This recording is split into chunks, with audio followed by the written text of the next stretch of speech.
I'd also like to talk with you about JavaScript as a language. Uh, JavaScript, as we said before, is not a full-bore programming language, but it is a scripting language. And consequently, we're going to have to learn some computer programming in order to get JavaScript to work. So those of you who have some computer programming experience, no matter what it is, whether it's BASIC or Fortran or Pascal that you may have learned years ago, or if you have more sophisticated programming expertise, let's say in C or C++ or Pascal, you will find that very helpful as you continue through the CD. But I don't want to scare anyone away from JavaScript or learning JavaScript if you don't have that programming background, because it actually is fairly easy to pick up. JavaScript is. So I want to just sort of caution you about feeling too confused or feeling too uncertain.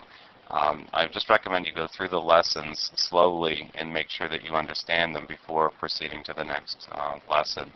Otherwise, you could potentially get confused or inundated. There's a lot of information here that we're going to be presenting. It is really only scratching the surface of what JavaScript can actually do. And it's very easy for people to feel overwhelmed, and I just want to caution you against that. If you feel overwhelmed, that's fine. You'll just need to spend a little bit more time working with JavaScript to get the hang of it. Okay? And there are lots of sources out there for JavaScript. There's numerous books, which we'll be mentioning later. There are a lot of websites out there devoted to JavaScript, either in full or in part. And just want to make sure that you are okay to go with this, because it can get a little complex as we get deeper and deeper into JavaScript. So, as in other computer languages, you are going to be faced with learning certain terms, some of which are a little bit confusing sounding. There are terms such as variables. If you've done your training through high school, you've probably run into algebra or trigonometry and technologies like that. And so you'll be working with variables here in JavaScript. Also, variables can be assigned to different things, not just numbers, but to actually letters and numbers and combinations of characters.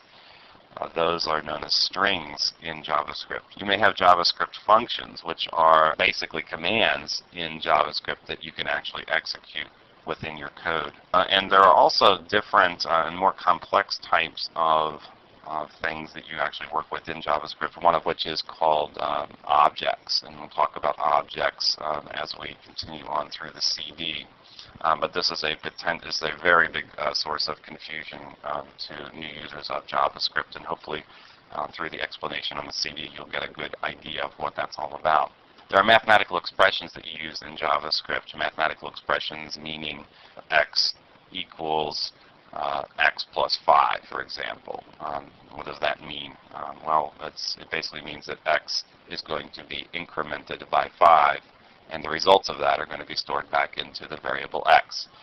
So there's certain things like that which we will be coming up against as well. There are operators in the JavaScript language, operators allowing you to add things together, which would be addition, subtraction, multiplication, division, etc. Or there's operators in which you can take one set of letters and basically append them to another set of letters. That's a function known as concatenating strings. Concatenating is just a big word meaning putting the two together. Okay, so there are again lots of terms that we're going to be using. I will do my best to clarify the usage of these terms as we proceed, but the main thing is don't be scared.